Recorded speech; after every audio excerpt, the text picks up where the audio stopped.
Nag-iwan, di ba? Hindi po. Yung isa. Yung sa inyo. Itatanong ko lang po kung sino yung pinakamurang magbigay sa inyo. Quiapo, Maynila. Isa tong iconic na lugar para sa mga siklista dito sa Pilipinas. Sa kahabaan ng Quezon Boulevard, madaming bike shops na magkakatabi. Kaya naging sikat na puntahan to ng mga gusto bumili ng bikes at parts. Kung sa Gilmore, puro computers. Sa Green Hills, mga cellphone. Dito naman sa Quiapo, yung puro pang bike. Ngayon lang ulit ako makakabalik dito. Kaya gala tayo, ikot-ikot tayo.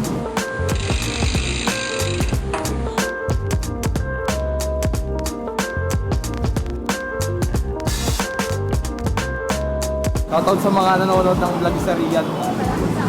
Salamat. Maya tayo babalik sa cycle art. Yan ang pupuntahan ko ngayon eh. Dun sa cycle art. Pero maya pa eh, ikot muna ako. Diretso pa tayo dun.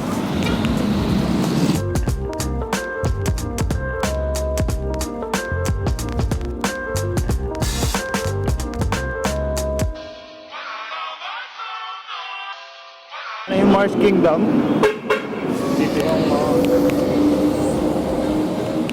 accessories.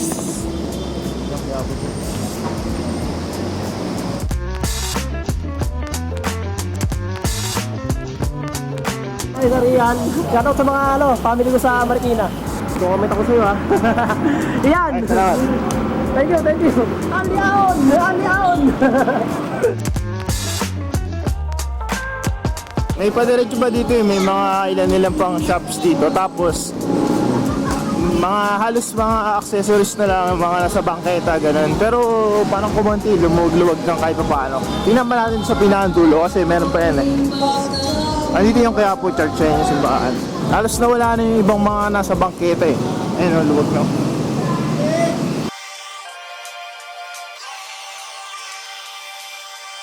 Dito, alam mo, wala na dito. Alam ko wala na dito eh. Pagkatapat ka na nung simbahan, dito yung simula pag sa side ng simbahan. Pero dito yung huli pag sa side ng paggaling ka doon sa may station. So babalik na tayo.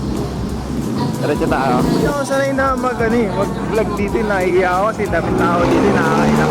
Saka panigurado yung audio natin, sabog yung audio natin. Kasi sobrang ingay nitong lugar na to. Dito nyo ba? Right man.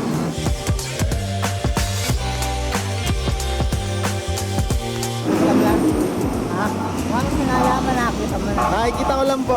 Ha? Nakikita ko lang po. Di ba nila pa nakikita? Hindi nyo pa nakikita? Ha? Mga nakikita eh. Wala pa rin papakita sa akin.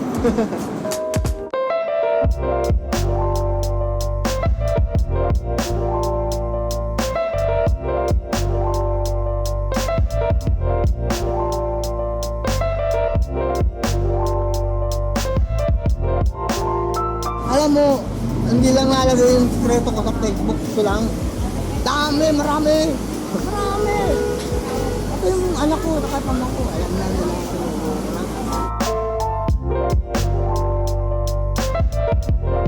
Kuya, tayo na sa ABS-TV, hindi. Di ba iba po? Dalawang. Ayun si Tatay Antonio Tayaw. Nakita ko kasi, naiwagaan kasi ako sa ano niya eh. Nagagalingan kasi ako sa mga ganun eh. Bawa, meron kang tinatawag na barangay address, barangay hall. Magpapagawa ako, tawagin mo, gumagawa ako. Lahat. Opo. Oo, wag lang yung yung ganyan. Ay, hindi ko kaya yan, yan. First time yan, niluluto yan eh. Pero yun, kaya. Yan, kaya yan. Sige, Diba? halimbawa, plaka, lahat ng galing sa pagletra, magagawa. Diba? Thank you. Hello. Sir, ano yung mga suggested naman? Naghanap ka ng bike? Hindi, ano lang. STI lang sana. STI lang. Anong bike mo ngayon? Please sa akin kasi. Anong lalagyan mo? Either corny or service lang. Budget lang. Oras ka na, huwag ka na mag-turn. Kasi kahit, naka-ano ba yun? Naka 7 speed na yan. Naka 7 speed yun. Kasi okay lang naman siya kahit 8 speed yung cellphone mo, diba? Okay lang. Kasi mas maganda pa eh. Pag turny kasi, may nakalabas pa dito. May nakaganon pa. Yung Claris mabibili mo, dito na yan. Pwede mo siya. Internal na yun eh. Kumbaga wala nang nakalabas na pagka yung Saka yung yung forma ng bagong Claris, parang na yun, yung mga malataas na model. Si Tatay Antonio gumagawa ng mga signboards. Naano kasi ako doon, nagagalingan ako sa mga ganun, sa mga artist craftsman na gumagawa na. kasi yung itim lang yung dinadagdag nila doon sa letter na bubuo na eh. Parang reverse yung paggagawa nila sa mga letter eh. Kaya ang galing.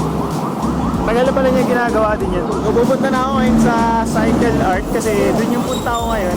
Pinapapunta kasi ako doon nung may-ari nung shop eh.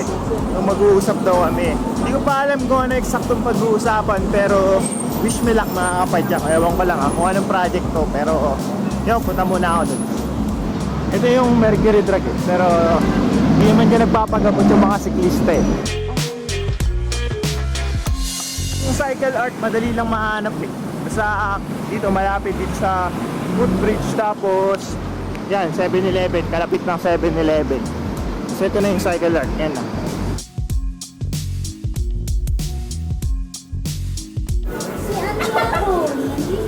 Hindi ba mabalik pa si Ivan? Hindi ba mabalik si Ivan? Wala may nakakikita. Tagal-tagal. Ngayon lang, hindi rin, matagal din. Oo, 2007. 2000, basta nandito ba si Ate Lynn? Yun. Si Ate Lynn na hanap ko eh. Pero ang tagal na din na nawala eh. Ngayon lang ulit na ba?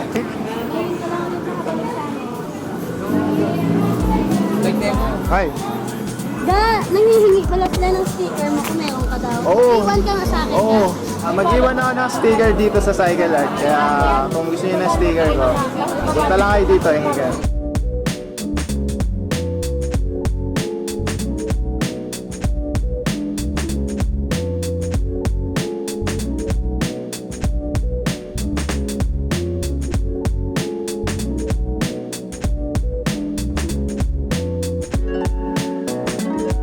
Wala po akong grupo. Naghahanap po ako ng grupo ng Lola Biker. Lola Bikers. Lola Bikers daw. Sa grupo nila, Lola Bikers. Unli Ahon po. Teka lang. Unli Ahon. Kapadyak Anak ka na anak ko. Kapadyak di ba? Hindi po. Yung isa. Yung sa inyo. Unli Ahon. Iba yun si Unli Ahon. Iba yun si Padyak Juan. Dami nyo eh. Meron pa si ano, yung... alam ko.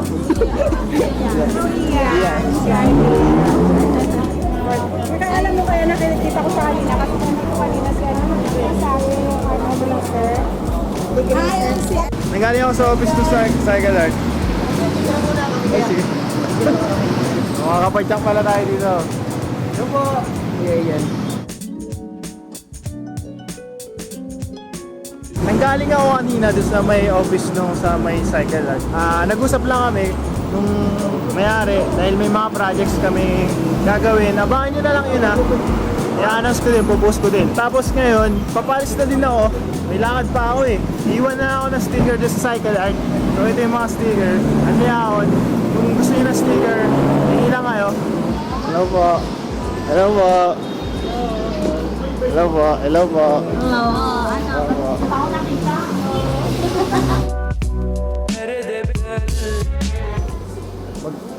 Hello po.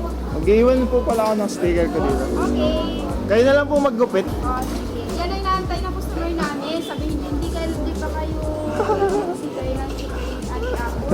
Sabi ko wala ibigay sa akin. Sabi mo lang gawin niya. Oh, ayan na. Madami yan. Hingi lang kayo ng sticker. Meron dito, nag-iwan na ako. Madami na yan. So, sa mga kapadyak natin na pupunta dito sa Quiapo, dito sa cycle art, meron tayong sticker. Dito lang, wala ibang may sticker dito. Dito lang, cycle art lang. Bye-bye! Alis na ako. May sticker na ako. Nag-iwan na ako ng sticker. Sige. Bye. Ingat lagi. So, yun yung mga sales dito sa cycle art. Itatanong ko lang po kung sino yung pinakamurang magbigay sa inyo. Lahat kami. Lahat. Walang lahat. Pare-pare mo na. Lahat. Lahat pala. Ito, si... Melody. Leslie! Max. Asawa ni Pacquiao. Arcel! Jella. Oh, yan. Sila yung kakausapin nyo pag andito kayo sa cycle art. Sabihin nyo ang pangalan ko. Sige po, bye-bye po. Sibat na ako, wala na akong pupunta. Ay hindi, picture lang pala muna ako dun sa sa tapat ng Bisikleta Manila.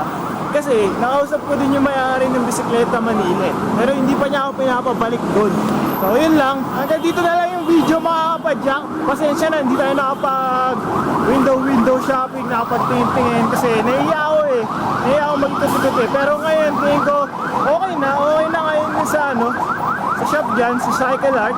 Alam na nila yung yung ganyan, yung mga vlog. Dati kasi tinatanong nila, bakit daw nag-video para saan? Ngayon hindi na, alam na nila eh. Tapos yan, mga bati-bati na sila. Clark Lane. Kaya lang, mukhang wala na dito yung dati. Wala na yung mga dati natin nakikita doon sa Clark Lane. Ito na pala yung Bisikleta Manila. Tingnan natin yung mural. May mural daw na maganda dito. Ayan. Thank you, Sir Ian, sa binigay ng sticker para sa akin. Subscriber, thank you. Subscriber pala natin to. Dito sa Bisikleta Manila. Mechanics, sir. Mechanic ko dito. Sir Jer, nakita ko na rin dito, nakaraan lang pumunta. Oo, Nakahanap very ng spokes. Na, Pilar. Yung pillar, nahanap niya, ilalagay yata sa 29 niya. Oo. At wala kami saksakay. Shoutout sa Rian. Shoutout na rin sa mga kapwa ko mekaniko dito. Salamat, thank you. Din na lang. Hoy, ikaw. Hoy. Shoutout sa Team Ha Racing. Yung may-ari nito, may nausap ako dati, sabi, bisita na ako dito. Kaya lang, sabi, mag-uusap daw kami, pero hindi naman natuloy. So ngayon, dumaan na ako. Mabait ako na nagpunta ako dyan. Balik na ako dun sa may recto station. Sakay na ulit ako ng tren, Pakubaw. So yun, hanggang dito na lang yung vlog natin, ikot-ikot. Susunod, baka mag-vlog tayo ng mga price check sa mga items. So susunod na yun, wala nang time eh. Saka gusto ko may kasama ako pag lalabas ko yung camera ko eh. Natatakot ako eh. Alam nyo naman dito, delikado. Ayun sila.